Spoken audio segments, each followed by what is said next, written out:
जेव्हा आई स्तनपानासाठी बाळाला तिच्या जवळ घेते तेव्हा नॅचरली बाळाला ऊब मिळते व बाळाला हायपोथर्मिया सारख्या आजारापासून सुद्धा बाळाचं रक्षण होतं. किमान 15 ते 20 मिनिटं तरी आईला बाळाला स्तनपान देण्याची गरज पडते. मॅम, जागतिक स्तनपान सप्ताह का साजरा केला जातो? WHO गाईडलाईन्स प्रमाणे पहिल्या 6 महिन्यामध्ये बाळाला फक्त स्तनपानच दिलं पाहिजे. ह्या गोष्टीवर आपल्याला अवेअरनेस किंवा जनजागृती निर्माण करायची आहे. 1 महिन्यापासून 6 महिन्यापर्यंत जसं जसं बाळ वाढत जातं, दुधातले कंटेंट बाळाला पोषक असतील अशा पद्धतीने त्याच्या दुधामध्ये सुद्धा बदल होत राहतो. ओके. त्यामुळे आईचं दूध हे त्या वयाच्या बालकासाठी पुरेपूर पौष्टिक आपण असं म्हणू शकतो. बाळाला कोणत्या परिस्थितीमध्ये ब्रेस्ट फिडिंग न देण्याचा सल्ला दिला जातो?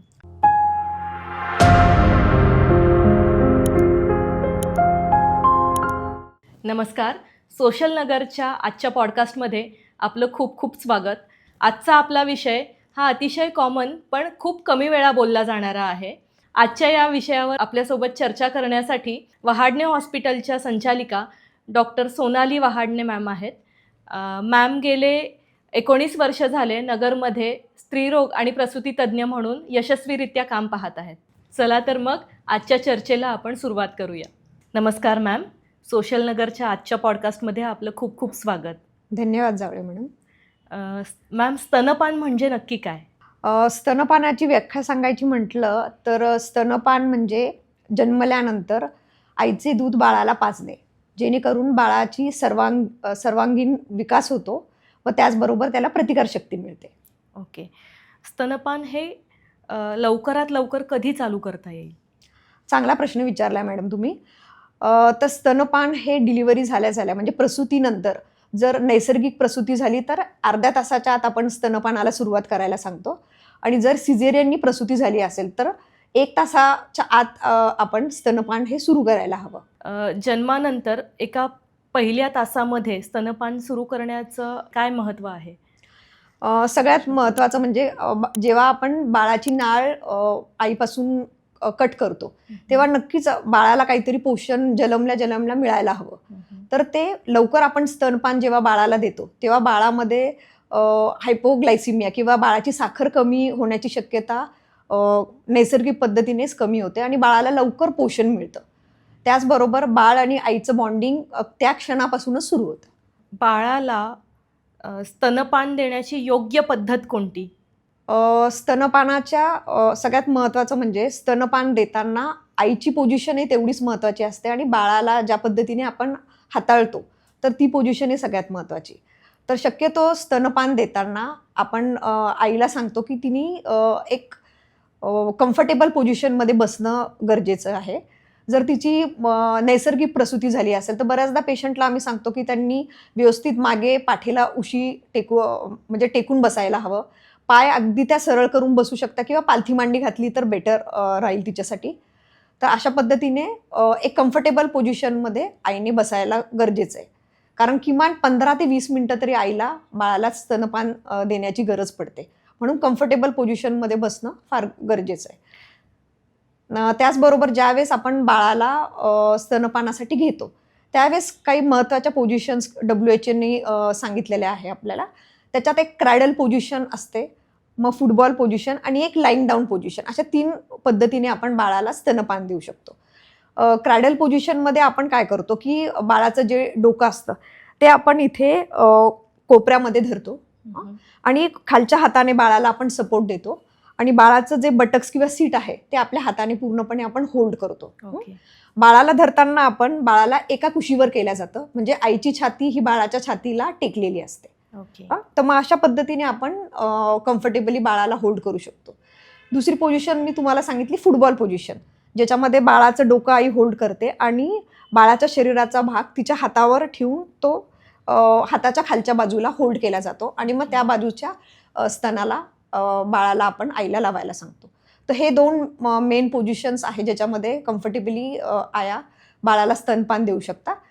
ज्यांची प्रसूती जस्ट झाली आहे, म्हणजे काय म्हणू शकतो आपण सिझेरियन झालंय, तर अशा पेशंटसाठी आपण 2 दिवस त्यांना लाईंग डाऊन पोझिशनमध्ये सुद्धा स्तनपान द्यायला सांगतो, ज्याच्यात पेशंट झोपल्या झोपल्या सुद्धा बाळाला स्तनपान देऊ शकते. ओके. पण शक्यतो हे फक्त प्रसूती झाल्यानंतर पहिले 1 ते 2 दिवसच आपण पेशंटला ॲडवाईस करतो. पहिल्या 1 तासामध्ये बाळाला अ, जे दूध देतो तर ते का दिलं गेलं पाहिजे, ते तेवढ्या वेळातच का दिलं गेलं पाहिजे, आणि जर उशीर झाला तर त्याचा काय परिणाम होतो? अ, आता जसं मी मगाशीच तुम्हाला सांगितलं की जन्मल्यानंतर बाळाची अचानक साखर कमी होण्याची शक्यता असते, त्यामुळं लवकरात लवकर आपण बाळाला स्तनपान देणं गरजेचं आहे, जेणे बाळाला हायपोग्लायसिमियापासून प्रोटेक्शन मिळतं. त्याचबरोबर जेव्हा आई स्तनपानासाठी बाळाला तिच्या जवळ घेते तेव्हा नॅचरली बाळाला ऊब मिळते व बाळाला हायपोथर्मियासारख्या आजारापासून सुद्धा बाळाचं रक्षण होतं. मॅम, जागतिक स्तनपान सप्ताह का साजरा केला जातो? जागतिक स्तनपान सप्ताह हा आपण ऑगस्टच्या पहिल्या आठवड्यामध्ये आपण कंडक्ट करतो. त्याच्यामागे महत्त्वाचा मुद्दा म्हणजे काय आहे की WHO गाईडलाईन्सप्रमाणे पहिल्या 6 महिन्यामध्ये बाळाला फक्त स्तनपानच दिलं पाहिजे. ह्या गोष्टीवर आपल्याला अवेअरनेस किंवा जनजागृती निर्माण करायची आहे. आणि दुसरा भाग महत्त्वाचा म्हणजे काय की आता बदलत्या काळाबरोबर किंवा आधुनिकतेमुळे इझी टू कुक किंवा रेडी टू मेक गोष्टींमुळे काय झालंय की फॉर्म्युला मिल्क जास्त प्रमाणामध्ये वापरलं जात आहे, जेणेकरून आईचं व बाळाच्या आरोग्यावरती कुठेतरी त्याचा परिणाम होतोय. ह्या गोष्टींपासून बचाव करण्यासाठी WHOनी जागतिक स्तनपान सप्ताह याची सुरुवात केली आहे की याच्याबद्दल आपल्याला जास्तीत जास्त जनजागृती मातांमध्ये किंवा प्रसूती झालेल्या स्त्रियांमध्ये आणि तिच्या नातेवाईकांमध्ये पसरली पाहिजे. ओके. तुम्ही जसं म्हणालात की फॉर्म्युला मिल्क आणि आईचं दूध, तर फॉर्म्युला मिल्क आणि आईचं दूध यामध्ये नेमकं डिफरन्स काय आहे? त्यांची न्यूट्रिशनल व्हॅल्यू सेमच असते का, आईच्या दुधाची आणि फॉर्म्युला मिल्कची? आता कसं आहे की स्तनपान देताना आईला बाळाच्या गरजेनुसार दूध तयार होतं. आता आपण बघतो की ज्यावेळेस माता स्तनपान सुरू करते, सुरुवातीच्या 2 ते 3 दिवसाच्या कालावधीमध्ये चीक निर्माण होतो. त्या चिकामध्ये जास्तीत जास्त प्रमाणामध्ये अँटीबॉडीज, प्रथिनं म्हणजे प्रोटीन्स असतात, जेणेकरून बाळाची रोगप्रतिकार शक्ती वाढवते आणि त्या काळामध्ये जे बाळाला पौष्टिक आहाराची किंवा पौष्टिक घटकांची गरज असते तर त्याची पूर्णपणे बाळाला ते मिळतात आईच्या दुधाद्वारे. 2 ते 3 दिवसानं आणि ते दूध चीक जो आहे सुरुवातीचं दूध ते पचायलाही हलकं असतं, त्यामुळे जस्ट जन्मल्या बाळाला चीक देणं फार गरजेचं आहे. त्यानंतर दुधामध्ये सुद्धा आईच्या दुधात बदल होत जातो, दूध थोडं घट्ट होत जातं आणि दूध आपण बघतो की दुधाचा रंग सुद्धा बदलत जातो. आणि नंतर जे दूध तयार होतं ते त्या वयाच्या बाळासाठी पुरेपूर असणारे त्याच्यात सगळे घटक असतात, त्याच्यात सगळ्या प्रकारचे प्रथिने, शुगर किंवा बाळाच्या बौद्धिक वाढीसाठी जे गरजेचे घटक आहे ते सगळे त्या दुधामध्ये मग तयार होतात. चिकामध्ये म्हणताय की नंतरच्या?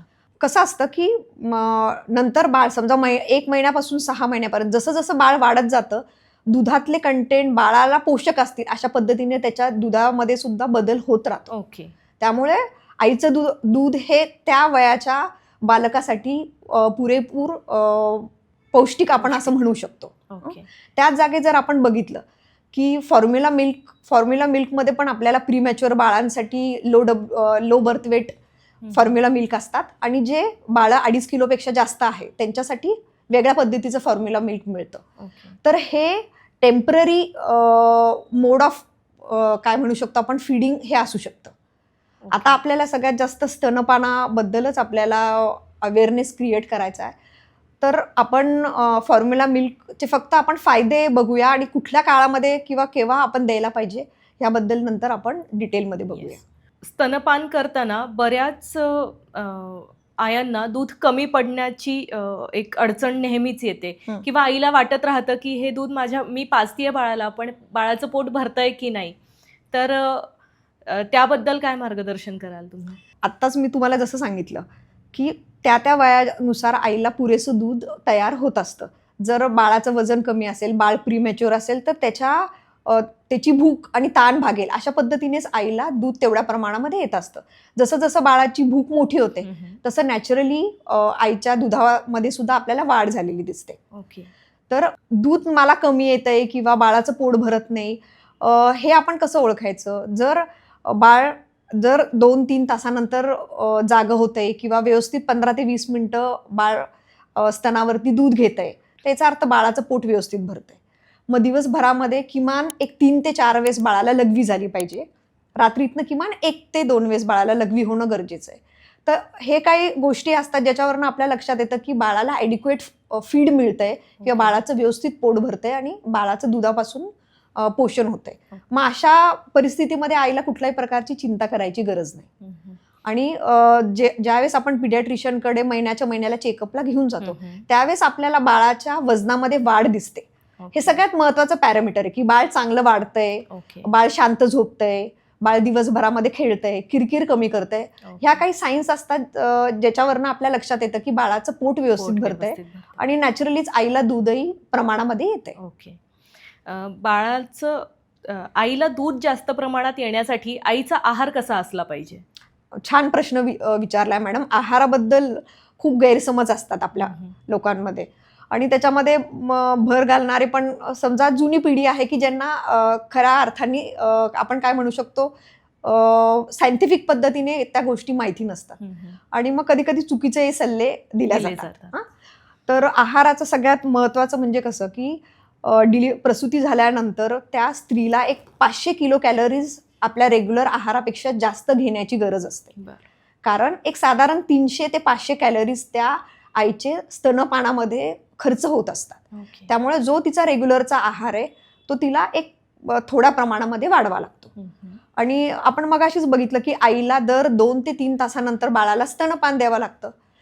जर आईच्या शरीरातच अन्न नसेल किंवा त्याच्या पोटात अन्न नसेल तर दुधाची निर्मिती होणार नाही. बरोबर. म्हणजे आईने सुद्धा पुरेसा आहार घेणं गरजेचं आहे जेणेकरून आईला पुरेसं दूध तयार होईल. तर आहारामध्ये आता सगळ्यात महत्वाचं कसं की प्रसूती झाल्यानंतर लोहयुक्त आणि कॅल्शियमयुक्त आहार आपल्याला तिला देणं गरजेचं आहे. तर बऱ्याचदा डिलिव्हरी झाल्यानंतर काहींची बायकांची समजूत असते की फक्त आपण दिवसभरामध्ये पेज खाल्लं तरी पुरेसं होतं. पण तसं नाहीये, कारण नुसतं पेज खाऊन आपल्याला 500 किलो कॅलरीज कशी जास्त मिळणार.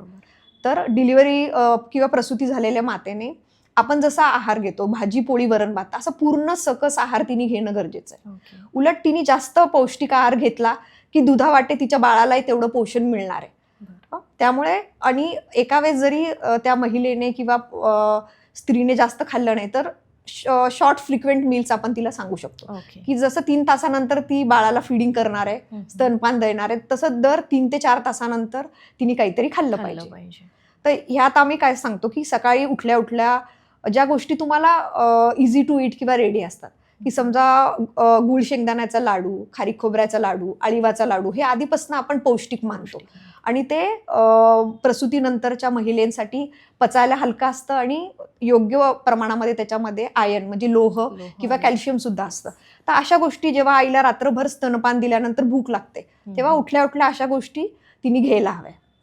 त्यानंतर एक साधारण 9 ते 10 वाजता तिने पेज किंवा असं पातळ काही घेणं गरजेचं आहे. आता पेज बनवताना पण आपण पेशंटला सांगतो की त्याच्यामध्ये तुम्ही काजू बदाम टाकू शकतात जेणेकरून पेजेमधले जे पौष्टिक घटक आहेत ते वाढतील आणि नॅचरली दुधामधनं ते बाळाला सुद्धा मिळतील. तर तुम्ही पेजीला सुद्धा तेवढं पौष्टिक बनवू शकतो. त्याच्यात तुम्ही खारीक खोबरं ॲड करू शकता, तुम्ही त्याच्यामध्ये ड्रायफ्रुट्स ॲड करू शकतात. त्यानंतर 2-3 तासानंतर तिने पूर्ण आहार घ्यायचा आहे. म्हणजे भाजी पोळी वरण भात असा पूर्ण आहार घ्यायचा आहे. पण फक्त हे घेताना बऱ्याचदा आम्ही असं सांगतो की तुम्ही पातळ खा, चुरून खा आणि शक्यतो कमी तिखटाचं खा. हे 1.25 महिना आपण सांगतो का, कारण प्रसूतीनंतर त्या स्त्रीची पचनक्रिया थोडी मंदावलेली असते. बरेच हार्मोनल चेंजेस त्या शरीरामध्ये त्यावेळेस महिलेच्या होत असतात आणि त्याच्यामुळे तिच्या पचनक्रियेवरती सुद्धा त्याचा प्रभाव झालेला असतो. तर म्हणून पचायला हलका अन्न आपण त्यांना घ्यायला सांगतो. म्हणजे चुरून खाल्लं, पातळ खाल्लं तर त्याच्यातला पाण्याचा अंशही जास्त प्रमाणात वाढतो. तर अशा पद्धतीने घेतलं तर ते लवकर पचतं आणि दुधामध्ये त्याचं रूपांतर लवकर होतं. तर म्हणून चुरून आणि पातळ खाणं चांगलं आहे. पण याचा असा अर्थ नाही की तुम्ही फक्त पेज खा. तुम्ही भाजी पोळी वरण भात, पालेभाज्या, फळभाज्या सगळ्या प्रमाणामध्ये तुम्ही खाणं गरजेचं आहे. फळं सुद्धा सगळ्या प्रकारचे फळं ओके. तिसरी शकतो. डिलिव्हरी नंतर ओके. खाऊ शकते. ओके. फक्त तुम्हाला 5 ते 6 मील्समध्ये ते गोष्टी सगळ्या Divide करायच्या. डिवाइड करायला हव्या. ओके. म्हणजे ते व्यवस्थित तिलाही पचतील आणि बाळालाही तिला पुरेसं दूध येणार. ओके. म्हणजे बाळंतीण बाईने पूर्ण आपण जो नेहमीचा आहार घेतो त्या पद्धतीने आहार घेतला गेला पाहिजे. नक्कीच. त्याच्यासाठी असे रेस्ट्रिक्शन्स नाही की एकदाच खाल्लं पाहिजे, दोनदाच खाल्लं पाहिजे दिवसातनं, हे रेस्ट्रिक्शन्स नाहीयेत. नाही, 5 ते 6 वेळेस खाल्लं हां, पाहिजे. जे की आधीची पिढी बरेचदा असं ऐकलंय की नाही तू दोनदा आणि त्याच वेळेला खाल्लं पाहिजे. बरोबर. तर हा जो क्रायटेरिया आहे तो इथे नाहीसा होतो असं एक्झॅक्टली. म्हणायला हरकत नाही. पण वेळा ऍक्च्युली त्यांनी खाण्यापिण्याच्या वेळा पाळल्या पाहिजे. अच्छा.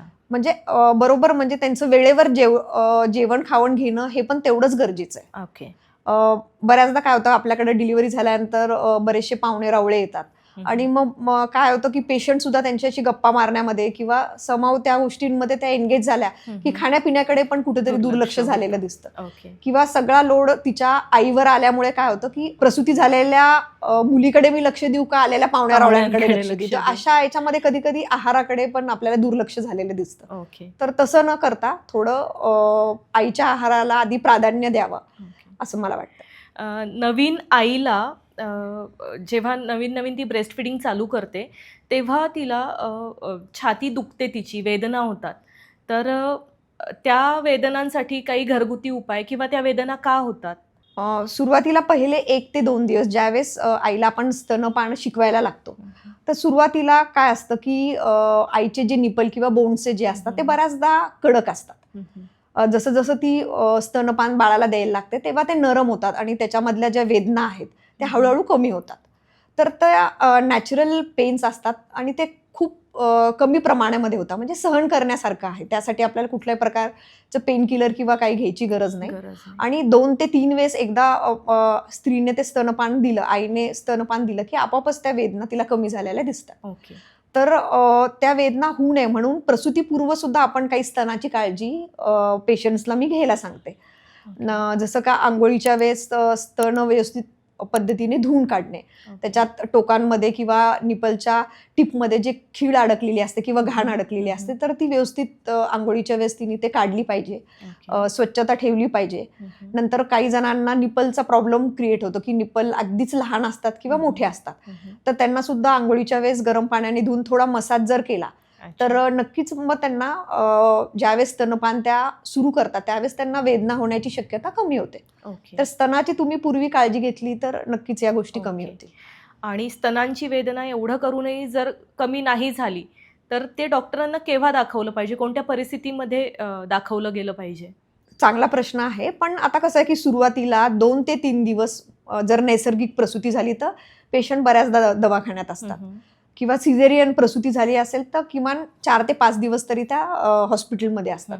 तर त्या काळामध्ये वारंवार डॉक्टर किंवा नर्सिंग स्टाफ त्यांना कसं व्यवस्थित पद्धतीने स्तनपान द्यायला पाहिजे, लॅचिंग काय असतं किंवा बाळाची अटॅचमेंट कशी स्तनाला झाली पाहिजे हे वारंवार त्यांना शिकवतात, दाखवतात. तर त्या काळामध्ये सुद्धा ह्या गोष्टी हळूहळू त्यांचं काय म्हणतो आपण काउन्सिलिंग करतो, जे त्यांना थोडा स्ट्रेस आलेला असतो स्तनपानाचा, तर तो कमी होण्यामध्ये मदत होते आणि व्यवस्थित स्तनपान कसं करायचं हे त्यांना मार्गदर्शन मिळतं. लॅचिंग म्हणजे काय मॅम? एकदम खूप महत्त्वाचा प्रश्न आहे ब्रेस्ट फिडिंग करताना लॅचिंग.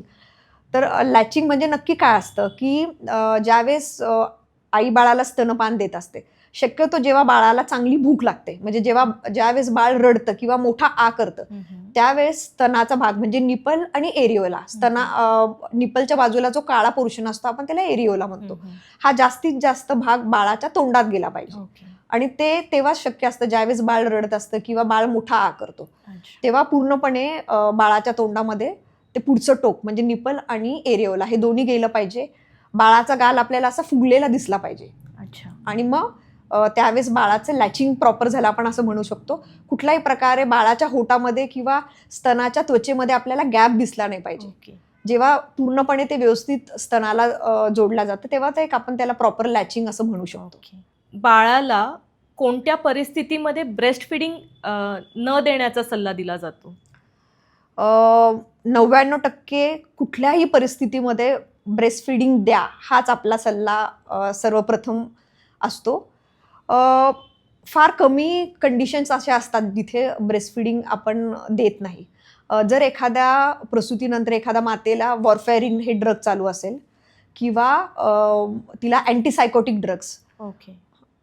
मानसिक कुठल्याही आजार प्रकारचा आजार त्या स्त्रीला जर असेल तर शक्यतो मग त्या दुधावाटे सुद्धा बाळाला ते मेडिसिनमधला अर्क जाऊ शकतो. म्हणून आपण अशा केसेसमध्येच फक्त स्तनपान करू नका असं सांगतो. अदरवाईज आईला जरी सर्दी खोकला असेल किंवा ताप असेल किंवा कुठल्याही प्रकारचा छोटा मोठा आजार असेल तर त्या काळात सुद्धा स्तनपान हे आईने कंपल्सरी बाळाला दिलं द्यायचंच पाहिजे आहे. आणि बाळाला त्याच्यापासून वंचित करायला नको. आई आणि बाळाला ब्रेस्ट फिडिंगचे लॉंग टर्म बेनिफिट्स काय होतात? नक्कीच मॅडम, दीर्घकालीन फायदे सुद्धा आई आणि बाळ दोघांनाही होतात. आपल्या लक्षात येतं की ज्या माता स्तनपान देतात त्यांना ब्रेस्ट कॅन्सर व अंडाशयाचा कर्करोग म्हणजे ओव्हेरियन कॅन्सरपासून प्रोटेक्शन मिळतं. ओके. त्याचबरोबर ज्या बाळांना स्तनपान वेळेत मिळतं अशा बाळांमध्ये आपल्याला मोठे आजार म्हणजे लठ्ठपणा, मधुमेह, हृदयाचे विकार कमी प्रमाणामध्ये झालेले दिसतात. तर नक्कीच त्यांना ह्या मोठ्या आजारांपासून प्रोटेक्शन मिळतं. ओके. बाळाला ब्रेस्ट फिडिंग हे किती दिवसांपर्यंत दिलं गेलं पाहिजे, किती वर्षांपर्यंत दिलं गेलं पाहिजे? स्तनपान एकदा जन्मल्यानंतर ज्यावेळेस आपण सुरू करतो त्यानंतर किमान 6 महिने तरी आपण एक्सक्लुझिव्ह ब्रेस्ट फिडिंग देतो. 6 महिन्यानंतर आपण कॉम्प्लिमेंटरी फीड आपण बाळाला सुरू करतो.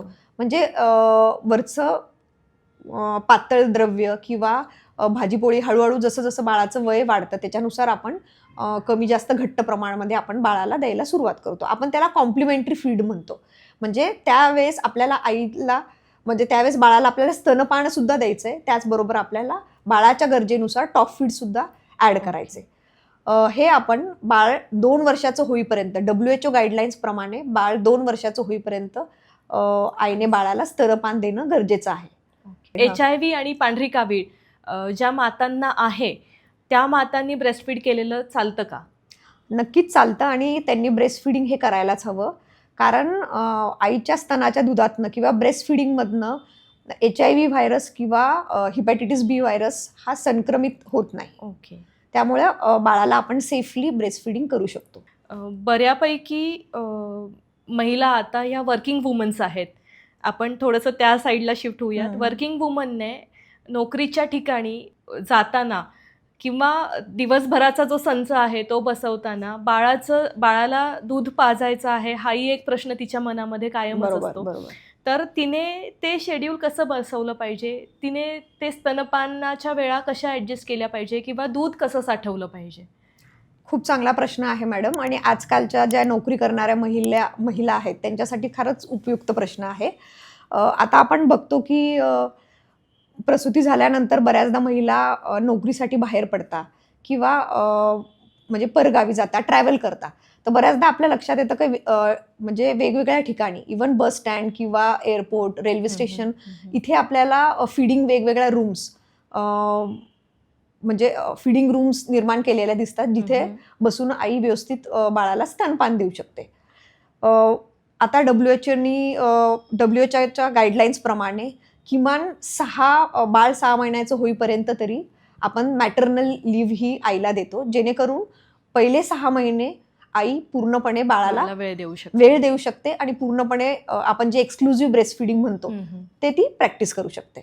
पण ज्या वेळेस आई नोकरीसाठी बाहेर पडते तर अशा वेळेस आई काय करू शकते की तिचं स्तनाचं दूध एक स्टराईल बॉटलमध्ये किंवा स्टराईल वाटी चमच्यानी शक्यतो आपण सांगतो. तर स्टराईल वाटी म्हणजे उकळलेली वाटी त्याच्यामध्ये उकळून गार केलेल्या वाटीमध्ये आपण आईला ते दूध काढून ठेवायला सांगतो. जर ते आपण रूम टेम्परेचरला आपल्याला स्टोअर करायचं असेल तर किमान 6 ते 8 तास आपण स्टोअर करू शकतो. आणि जर आपण ते फ्रीजमध्ये ठेवलं तर इवन 2 ते 3 दिवसासाठी सुद्धा ते ब्रेस्ट मिल्क चांगलं राहू शकतं. तर अशा पद्धतीने सुद्धा आई बाळासाठी तयारी करून जाऊ शकते. त्याचबरोबर बऱ्याचदा ऑफिसमध्ये सुद्धा आपल्याला दिसतं की ब्रेस्ट फिडिंग रूम्स सुद्धा आईसाठी अवेलेबल केलेले असतात किंवा प्रसूती झालेल्या महिलांसाठी अवेलेबल करून ठेवलेले असतात. आणि त्याचबरोबर तिथे सुद्धा रेफ्रिजरेटरची सोय तिथे दिलेली असते. मग अशा वेळेस काही स्टराईल म्हणजे स्टीलचे भांडे म्हणजे स्टीलचा डब्बा किंवा बॉटल्स आपण प्रेफर करायला सांगतो. तर अशा स्टराईल कंटेनर्समध्ये आई ऑफिसमध्ये असताना सुद्धा बाळासाठी दूध काढून ठेवू शकते. आणि ज्यावेळेस आई घरी येईल त्यावेळेस बाळाला कुठलाही विलंब न करता ते बाळाला दूध देऊ शकते. फ्रीजमध्ये जेव्हा आपण ते दूध ठेवतो तेव्हा ते काय टेम्परेचरला ठेवलं गेलं पाहिजे? आता ॲक्च्युली याचे गाईडलाईन्स कसे आहे की नॉर्मल टेम्परेचरला मॅक्झिमम 6 ते 8 तास आपण स्टोअर करू शकतो. तसं फ्रीज म्हणजे मधल्या कप्प्यामध्ये जर आपण दूध ठेवत असू तर आपल्याला किमान 3 ते 4 दिवस सुद्धा आपल्याला ते दूध चांगल्या पद्धतीने स्टोअर करता येतं. किंवा काही ठिकाणी जसं आपल्याला ब्लड बँक्स असतात तशा मिल्क बँक सुद्धा आपल्याला फॉरेन कंट्रीजमध्ये आपण ह्याबद्दल ऐकलेलं आहे. भारतात अजून आपल्याला जास्त ठिकाणी ह्या दिसत नाहीये, पण मिल्क बँक सुद्धा असतात जिथे 6 महिन्यापर्यंत सुद्धा आईचं दूध आपल्याला रेफ्रिजरेटर म्हणजे फ्रीज करून ते ठेवलं जातं. ओके. आणि ते जर दूध बाळाला द्यायची गरज पडली समहाऊ इन केसेस म्हणजे काही केसेस अशा असतील की ते दूध आपल्याला मिळतंय आणि ते द्यायची जर आपल्याला गरज पडते तर ती देण्याची योग्य पद्धत कोणती? ते किती वेळ बाहेर ठेवलं पाहिजे आणि मग बाळाला दिलं गेलं पाहिजे? आपण बाळाला दूध देताना नेहमी आपण गरम करून किंवा वॉर्म करून आपल्याला द्यायचं असतं. कारण ज्यावेळेस बाळ स्तनपान घेतो त्यावेळेस बाळाला हे आईच्या टेम्परेचरचं दूध म्हणजे कोमट दूध मिळत असतं आणि त्यामुळे आपण फ्रीजमधलं दूध आपल्याला डायरेक्ट बाळाला देता नाही येत. तर मग अशा वेळेस आपण काय करू शकतो की कोमट पाण्यामध्ये ती बाळाच्या दुधाची वाटी आपण काही वेळ ठेवू शकतो जोपर्यंत ते दूध कोमट होत नाही. आणि मग एकदा कोमट झालं का वाटी चमच्याने आपण ते बाळाला देऊ शकतो. किंवा काही ठिकाणी आपल्याला तशा पद्धतीचे मिल्क वॉर्मर्स सुद्धा आजकाल आपल्याला अवेलेबल असतात. तर त्याचा सुद्धा वापर व्यवस्थित पद्धतीने ते स्त्रिया करू शकतात. हो. म्हणजे एक्सक्लुझिव्हली बाळाला ब्रेस्ट फिडिंग हे पहिले 6 महिने फक्त तेवढंच दिलं गेलं पाहिजे. अगदीच. म्हणजे इतके पर्याय आपल्याकडे आज उपलब्ध आहेत. नक्कीच. ह्या सगळ्यामध्ये नवीन आई जी झालेली आहे तिच्या कुटुंबाचा आणि तिच्या पतीचा काय रोल असला पाहिजे? आजकालच्या काळामध्ये ही गोष्ट फार महत्त्वाची आहे. कारण आता आपण बघतो सगळीकडे न्यूक्लिअर फॅमिली आहे. पूर्वीसारखा आज्या किंवा मोठ्या बायका म्हणजे सिनियर बायका जे आपल्याला सपोर्ट करतात त्या बऱ्याचदा आजकाल नसतात. न्यूक्लिअर फॅमिली असल्यामुळे नवरा बायको किंवा जास्तीत जास्त त्यांचे पेरेंट्स आपल्याला आलेले दिसतात. आजी आजोबा जास्तीत जास्त असतात. तर अशा वेळेस प्रसूती झाल्यानंतर जर नैसर्गिक प्रसूती असेल किंवा सिझेरियन जरी असेल तरी बऱ्याच वेदनांमधनं ती स्त्री बाहेर आलेली असते आणि नक्कीच तिला कुठेतरी शारीरिक व मानसिक सपोर्ट किंवा आधाराची खरंच गरज असते.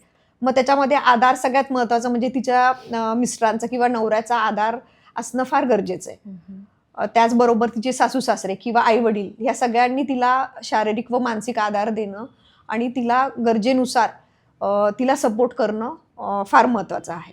बाळाला जन्मल्या लगेचच मध चाटवलं गेलं पाहिजे? खूप छान प्रश्न विचारलाय मॅडम. आता रुटीनली आम्ही ॲडमिट पेशंटमध्ये बघतो की ज्यावेळेस प्रसूती झाल्यानंतर आपण बाळांना नातेवाईकांकडे देतो तर बऱ्याचदा त्यांच्या बेडसाईडला किंवा त्यांच्या बेडजवळ आपल्याला मधाची बॉटल ठेवलेली दिसते आणि पहिला प्रश्न आजीचा असतो की मधाचं चाटण द्यायचं आहे का बाळाला किंवा मॅडम मी बाळाला थोडंसं मध चाटू का? तर मध चाटण्याने काय होतं की बाळाचे जे स्तनपान करण्याची जी आपण स्तनपान जे सुरू करणार असतो त्याच्यामध्ये एक खंड निर्माण झाल्यासारखं होतं. कारण ज्यावेळेस आपण बाहेरचं काही द्रव्य बाळाला देतो ते किती शुद्ध आहे त्याच्याबद्दल आपल्याला सगळ्यात आधी माहिती नसते आणि त्याच्यामध्ये खूप प्रमाणामध्ये साखर असल्यामुळे बाळाचं जे स्तनपान व्यवस्थित व्हायला पाहिजे पहिलं दूध बाळासाठी लसीकरण असतं आपण जे म्हणतो तर त्याच्यातच आपण कुठेतरी खंड निर्माण करतोय आपण असं म्हणू शकतो. त्यामुळे बाळाला प्री लॅक्टेशनल फीड्स आता हे मध चाटवणं किंवा साखरेचं पाणी देणं किंवा मी गाईचं दूध देऊ का, म्हशीचं दूध देऊ का, बकरीचं दूध देऊ का, हे जे अशा वेगवेगळ्या शंका आजी किंवा आया विचारतात. तर प्री लॅक्टेशनल कुठल्याही प्रकारचं फीड्स आपल्याला बाळाला द्यायचं नाहीये कारण हे स्तनपानामध्ये कुठेतरी खंड निर्माण करू शकता आणि व्यवस्थित ब्रेस्ट फिडिंग जे आपल्याला जन्मल्यानंतर एस्टॅब्लिश करायचं असतं तिथे कुठेतरी आपल्याला प्रॉब्लेम क्रिएट होऊ शकतो. आई आणि बाळाचा जो बॉन्ड तयार व्हायला पाहिजे तो त्या मधामुळे निर्माण होत नाही आणि त्याचबरोबर बाळाला कुठल्याही प्रकारचा जंतू संसर्ग सुद्धा निर्माण होण्याची शक्यता होण्याची शक्यता वाढते. उन्हाळ्यामध्ये बाळ जरी 6 महिन्याच्या आतलं असलं तरी पण ऊन खूप आहे, गरम होतंय, पाणी थोडं थोडं दिलं तर चालेल का? हा एक प्रश्न असतो आज्यांचा. बरेच जण असं विचारतात की मॅडम कडक उन्हाळा आहे तर मग आपण अधूनमधून बाळाला पाणी द्यायची गरज आहे का? तर नक्कीच नाही. जसं मगाशी आपण म्हटलो की पहिले 6 महिने फक्त एक्सक्लुझिव्ह ब्रेस्ट फिडिंग, म्हणजे त्याच्यात आपल्याला वरचं काही अन्न पाणी काहीच द्यायचं नाहीये. आईच्या दुधामध्ये, आता याच्यात मी तुम्हाला सविस्तर सांगते की आईच्या दुधामध्ये 70 ते 80% हा अंश पाण्याचा असतो. त्यामुळे त्याच्यातनं बाळाची पूर्णपणे तहान मिटते आणि 20 ते 30% जो घट्ट अंश असतो त्यांनी बाळाची भूक भागते. त्यामुळे आपल्याला कुठल्याही प्रकारचं वेगळं पाणी किंवा अन्न बाळाला 6 महिन्याचं होईपर्यंत देण्याची गरज नसते. उजव्या बाजूची छाती ही अन्नाची आणि डाव्या बाजूची छाती ही पाण्याची, असाही एक प्रश्न असतो. त्याच्यामुळे दोन्ही बाजूच्या छातीमधलं थोडं थोडं अर्ध बाळाला दूध पाजायचं असंही सांगितलं जातं. हे कितपत योग्य आहे? बरोबर आहे. आता मी जसं तुम्हाला सांगितलं की आईचं दूध तयार होताना 70-80% अंश हा पाण्याचा असतो आणि 20-30% अंश हा घट्ट दुधाचा असतो. तर प्रत्येक स्तनामध्ये दूध तयार होताना त्याच्यात दोन्ही अंश असतात. म्हणजे पाण्याचा अंशही असतो आणि घट्ट अंशही असतो. तर स्तनपान व्यवस्थित देताना सगळ्यात महत्त्वाचं काय आहे की आपण ज्या बाजूच्या स्तनाला बाळाला लॅचिंग केलं किंवा फिडिंग चालू केलं त्या स्तनावरती बाळाला एक 15 ते 20 मिनिटं किंवा कधी कधी प्रीमॅच्युअर असेल तर अर्धा तास आपल्याला एका स्तनावर बाळाला स्तनपान द्यायचंय. त्यामुळे काय होतं की आईला दूध येताना सुरुवातीचं जे दूध येतं आईला त्याला आपण फोर मिल्क म्हणतो. त्याच्यामध्ये पाण्याचा अंश जास्त असतो. त्यामुळे काय होतं, बाळाला फिडिंग करताना जी तहान लागलेली असते सगळ्यात पहिले ती बाळाची तहान भागवते आणि नंतरचं जे हाइंड मिल्क जे असतं नंतर येणारं दूध याच्यामध्ये घट्ट अंश जास्त असतो जेणेकरून बाळाची भूक भागते. म्हणजे एका स्तनाचं जेव्हा पूर्णपणे दूध ती आई बाळाला देते त्यावेळेस बाळाची ताण आणि भूक असे दोन्ही भागल्या जाते आणि त्यामुळे आपल्याला दुसऱ्या बाजूच्या छातीला बाळाला लावायची गरज नाही. आणि दुसरा महत्वाचा मुद्दा कसा आहे की एकदा आईने बाळाला त्या छातीवर स्तनपान केलं तर त्या बाजूची छाती पूर्णपणे माऊ झाली पाहिजे जेणेकरून पुढे जाऊन सुद्धा आईला स्तनामध्ये गाठी वगैरे होण्याची शक्यता कमी होते. त्यामुळं इकडे थोडं पाजलं तिकडे दुसऱ्या छातीवर थोडं पाजलं याने काय होतं की तुम्ही बाळाला फक्त 4 मिल्क देताय, म्हणजे दोन्ही छातीतला फक्त तुम्ही पाण्याचा अंश देताय. आणि बऱ्याचदा आपल्या लक्षात येतं की 15 ते 20 मिनिटं दोन्ही बाजूने आई थोडं थोडं पाजते बाळाला दूध, त्यावेळेस बाळाचं पोट भरल्यासारखं वाटतं. पण एक 15-20 मिनिटांनी किंवा अर्धा तासानंतर बाळ जेव्हा सू करतं तेव्हा अचानकच बाळ मोठमोठ्याने रडायला लागतं कारण त्याची फक्त तहान भागलेली असते आणि भूक भागलेली नसते. मग अशा वेळेस बाळ आपल्याला जास्त किरकिर केल्याचं जाणवतं. म्हणजे दोन्ही बाजू या समान वेळेमध्ये दिल्या गेल्या पाहिजे बाळाच्या भुकेनुसार. एक्झॅक्टली. आता सांगताना मी युजली पेशंटला काय सांगते की तुम्ही समजा उजव्या स्तनावर बाळाला आधी पाजलं तर 15 ते 20 मिनिटं पूर्णपणे स्तन मऊ होईपर्यंत आणि बाळाचं पोट भरेपर्यंत तिकडनंच त्यांनी स्तनपान द्यायचंय. 2 ते 3 तासानंतर त्यांनी डाव्या बाजूला बाळाला स्तनपान द्यायचंय आणि पुन्हा 2 ते 3 तासानंतर पहिल्या बाजूला. तर अशा पद्धतीने अल्टरनेट ब्रेस्टला बाळाला व्यवस्थित फिडिंग केल्याने बाळाचं पोटही व्यवस्थित भरतं आणि पुढे जाऊन बाळाचं वजन सुद्धा व्यवस्थित वाढतं. तुम्ही आता बोलता बोलता ब्रेस्ट ॲप्सेस हाचा एक विषय निघाला. तर ब्रेस्ट ॲप्सेस झाल्यानंतर आपण बाळाला फिडिंग करू शकतो का? ब्रेस्ट ॲप्सेस बद्दल डिटेलमध्ये बोलण्याच्या आधी आपण ब्रेस्ट ॲप्सेस का होऊ शकतो किंवा कसा होतो याच्याबद्दल आपण जाणून घेऊया. तर त्याच्यात सगळ्यात महत्त्वाचा भाग काय की स्तनाची प्रसूतीनंतर स्तनाची सुद्धा तेवढ्या पद्धतीने चांगली काळजी घेणं गरजेचं आहे त्या मातेने. बाळाला स्तनपान देण्याच्या आधी कोमट पाण्याच्या स्वच्छ नॅपकिन किंवा रुमालाने तिने स्तन आधी पुसून घेतले पाहिजे.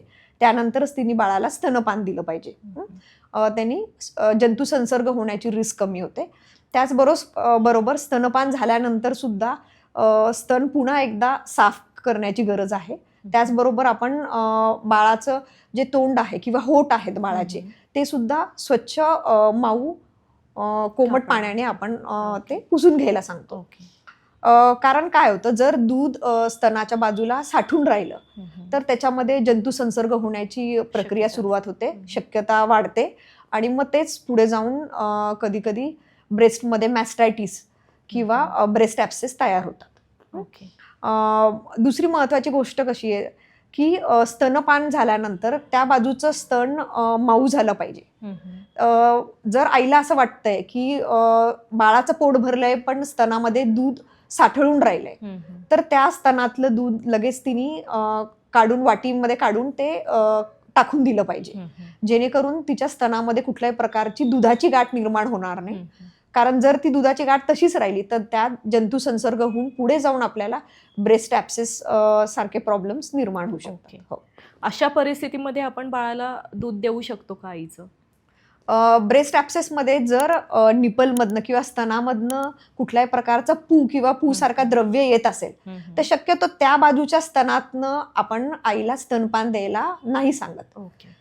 पण दुसऱ्या बाजूने ती स्तनपान देऊ शकते बाळाला आणि त्या स्तनाचं दूध ती काढून टाकू शकते, जेणेकरून अजून त्याच्यामध्ये गाठी निर्माण होणार नाही. ओके. सी सेक्शन झाल्यानंतर ब्रेस्ट फिडिंग लगेच करता येत नाही असा एक समज आहे, तो कितपत योग्य आहे? जसं मगाशी सांगितलं की नैसर्गिक प्रसूती झाल्यावर आपण अर्ध्या तासाच्या आतच आपण स्तनपानाला सुरुवात करतो. तसंच सिझेरियननी प्रसूती झाल्यानंतर सुद्धा 1 तासाच्या आत स्तनपान सुरू करणं फार गरजेचं आहे. बऱ्याचदा आपल्या लक्षात येतं की ती माता अंडर ॲनेस्थेशिया असते किंवा झोपलेली असते, तर आपण लाईंग डाऊन पोझिशनमध्ये सुद्धा नातेवाईक किंवा नर्सिंग स्टाफ तिला असिस्ट करून आपण बाळाला झोपल्या सुद्धा ती स्तनपान देऊ शकते.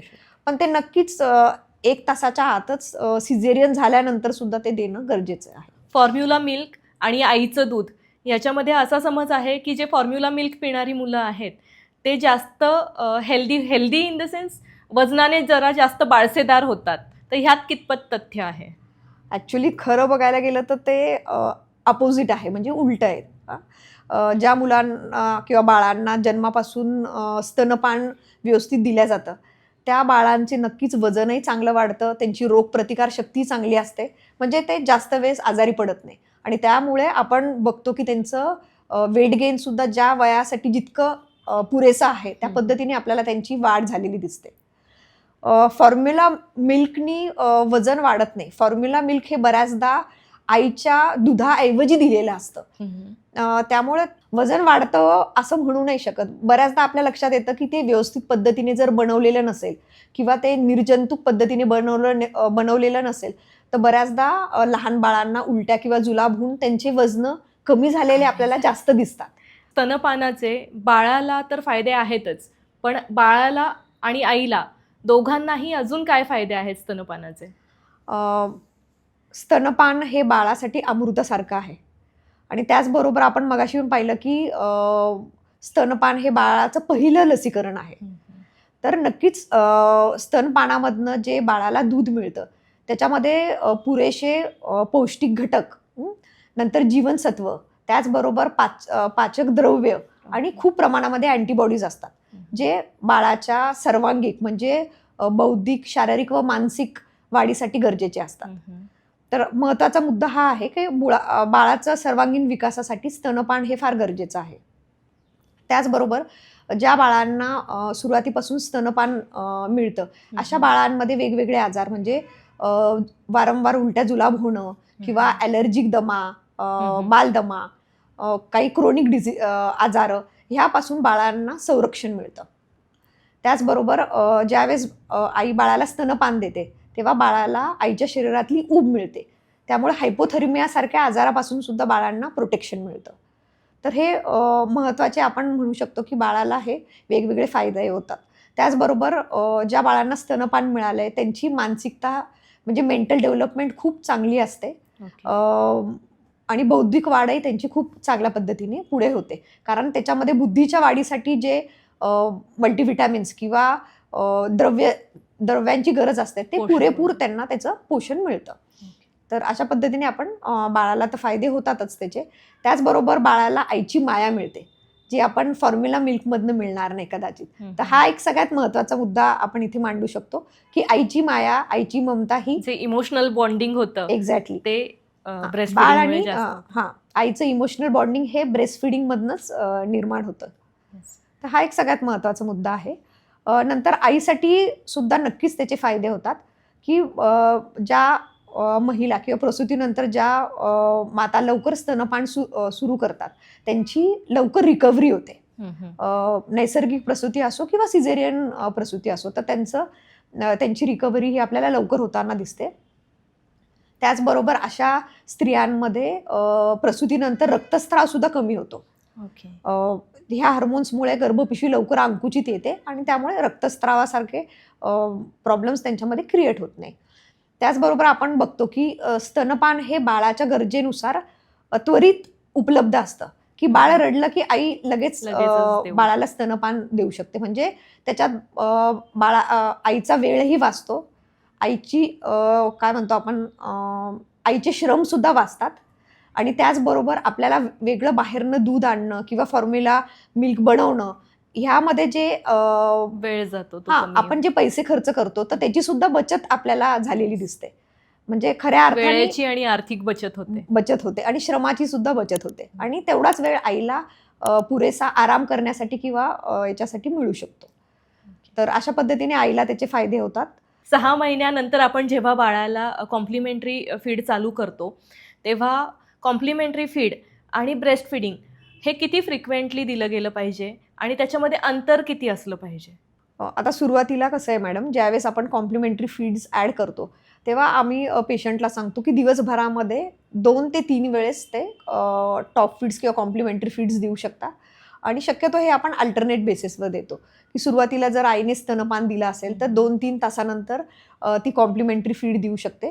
सुरुवातीला ज्यावेळेस आपण कॉम्प्लिमेंटरी फीड सुरू करतो त्यावेळेस आपण लिक्विड्स किंवा सेमी सॉलिड गोष्टी बाळाला आधी देतो. मग हळूहळू जसं ते बाळ पचवायला लागतो तेव्हा आपण कॉम्प्लिमेंटरी फीडची फ्रिक्वेन्सी वाढू शकतो आणि किमान 2 ते 3 वेळेस तरी दिवसभरामध्ये आईने बाळाला स्तनपान त्यावेळेस सुद्धा देणं गरजेचं आहे आणि झोपेमध्ये किमान 1 ते 2 वेळा. बाळाच्या गरजेप्रमाणे त्याच्यात बदल होऊ शकतो. बरेचदा असं पाहण्यात येतं की आईला जर सर्दी ताप असेल तर बाळाला दूध पाजू नको असं सांगितलं जातं, हे कितपत योग्य आहे? बरोबर आहे मॅडम. बऱ्याचदा ओपीडीमध्ये पेशंट ज्यावेळेस येतात त्यावेळेस त्यांची ही महत्त्वाची शंका असते की मॅडम मला जर सर्दी खोकला झाला असेल तर मग बाळाला स्तनपान देऊ का नको देऊ? तर अशा वेळेस आम्ही पेशंटला असं सांगतो की तिने स्वच्छपणे बाळाला स्तनपान देण्याच्या आधी हात धुणं गरजेचं आहे.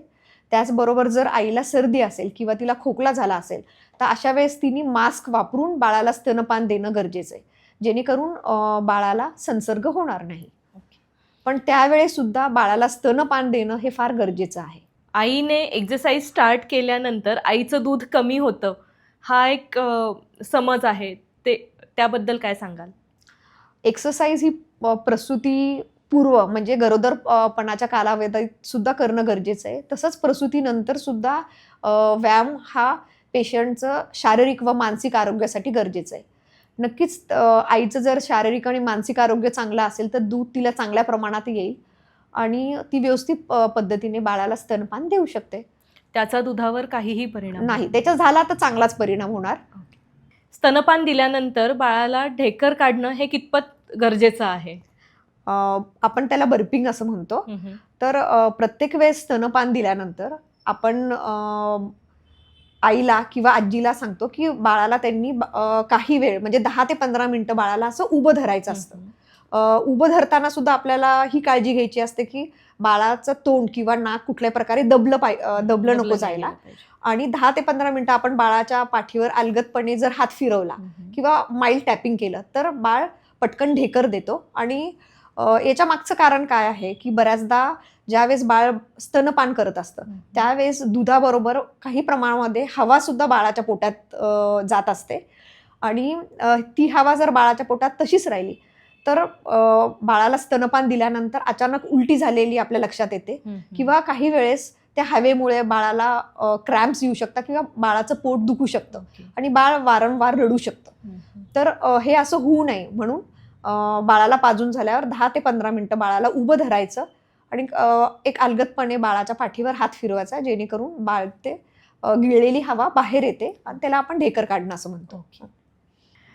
स्तनपान हे बाळासाठी अमृत तर आहेच आहे, पण काही कंडिशन्स अशा असतात की त्या कंडिशन्समध्ये बाळाला फॉर्म्युला फीडशिवाय पर्याय नसतो. तर अशा कोणत्या कंडिशन्स आहेत जेव्हा बाळाला फॉर्म्युला फीड दिलं गेलं पाहिजे, त्याबद्दल काही मार्गदर्शन करा. फार महत्त्वाचा प्रश्न आहे मॅडम हा. आपण बघतो की काही परिस्थिती अशी असते की त्यावेळेस आपल्याला फॉर्म्युला मिल्कशिवाय पर्याय नसतो. सगळ्यात महत्त्वाचं म्हणजे ज्यावेळेस प्रीमॅच्युअर डिलिव्हरी होते आणि बाळाला नॅचरलीच आपल्याला NICUमध्ये किंवा अतिदक्षता विभागामध्ये ॲडमिट करण्याची वेळ येते.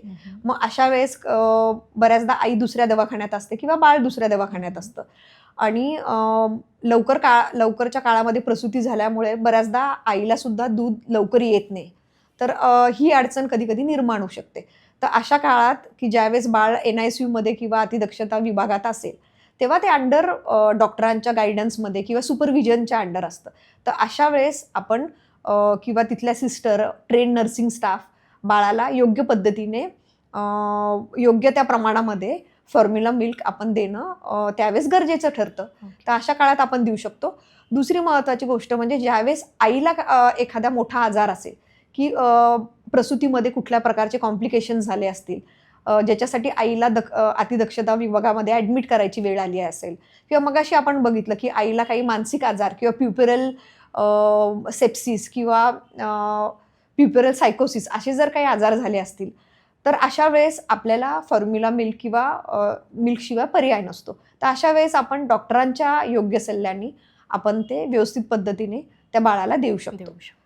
पण बऱ्याचदा आपल्या हे पण लक्षात येतं की छोट्या छोट्या अडचणींसाठी पेशंट किंवा डिलिव्हरी प्रसूतीनंतर माता किंवा त्यांचे नातेवाईक स्त्रीरोग तज्ज्ञांना किंवा बालरोग तज्ज्ञांना बऱ्याचदा शंका कुशंका विचारतात.